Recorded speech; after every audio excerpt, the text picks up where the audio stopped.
Hello നമസ്കാരം.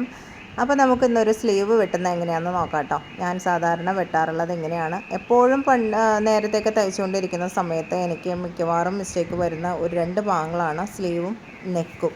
അപ്പോൾ അത് കറക്റ്റായിട്ട് വരണമെങ്കിൽ കുറച്ച് സമയമെടുക്കും. എന്നാലും നമുക്ക് ഇങ്ങനെ ഒന്ന് ചെയ്ത് നോക്കിയിട്ടുണ്ടെങ്കിൽ നമുക്ക് പെട്ടെന്ന് ഒരു വലിയ മിസ്റ്റേക്കുകളൊന്നും കൂടാതെ തന്നെ നമുക്ക് തയ്ച്ചെടുക്കാൻ പറ്റും കേട്ടോ. അപ്പോൾ ഒരു 9.5 ഇഞ്ച് വീതിയും 9 ഇഞ്ച് നീളമാണ് കേട്ടോ ഈ ഒരു തുണിക്കുള്ളത്.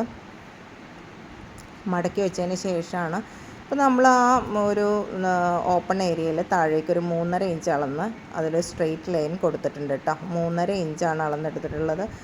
സാധാരണ കോമൺ ആയിട്ടുള്ള ഒരു XL, XXL ആ സൈസിലുള്ളവർക്കൊക്കെ 3.5 കുഴപ്പമില്ല.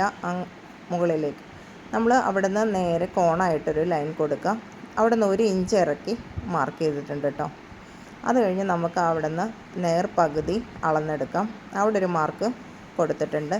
ഇനി അവിടെ നിന്ന് നമ്മൾ കറക്റ്റ് ഒന്ന് ചെറിയൊരു കർവ് 1/2 ഇഞ്ച് കർവായിട്ട് വരച്ച് കറക്റ്റ് ആ സെൻറ്റർ പോയിൻറ്റിൽ ഒന്ന് ടച്ച് ചെയ്തിട്ട് പിന്നെ താഴോട്ട് ഇറക്കി ഇതുപോലെ ചെറിയൊരു കർവായിട്ട് 2ഉം 1/2 ഇഞ്ച് വീതമാണ് കേട്ടോ. രണ്ട് ഭാഗത്തും ഒരു S ഷേപ്പിൽ നമ്മൾ ചെറിയ ഒരു ഷേപ്പിൽ നമ്മൾ വരച്ചെടുത്തിട്ടുണ്ട്. താഴെ കൈക്ക് ആവശ്യത്തിനനുസരിച്ച് നമ്മൾ അതിൻ്റെ ആ ഒരു അളന്നെടുത്തതിന് ശേഷം ഞാനിപ്പോൾ 7 ഇഞ്ചാണ് എടുത്തിട്ടുള്ളത്. 2 ഇഞ്ച് തയ്യൽ തുമ്പും കൊടുത്തിട്ടുണ്ട് കേട്ടോ.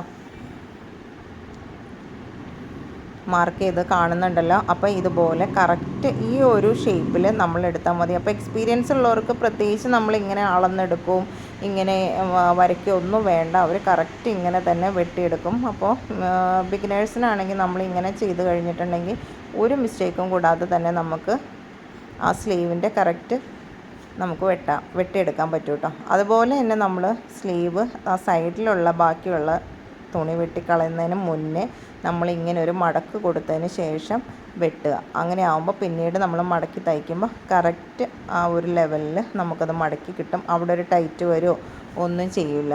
അപ്പോൾ നല്ല സിമ്പിളായിട്ട് നമുക്ക് കൈക്കുഴി എങ്ങനെ വെട്ടിയെടുക്കുക എന്നുള്ളത്, സ്ലീവ് എങ്ങനെ വെട്ടിയെടുക്കുക എന്നുള്ളത് മനസ്സിലായല്ലോ.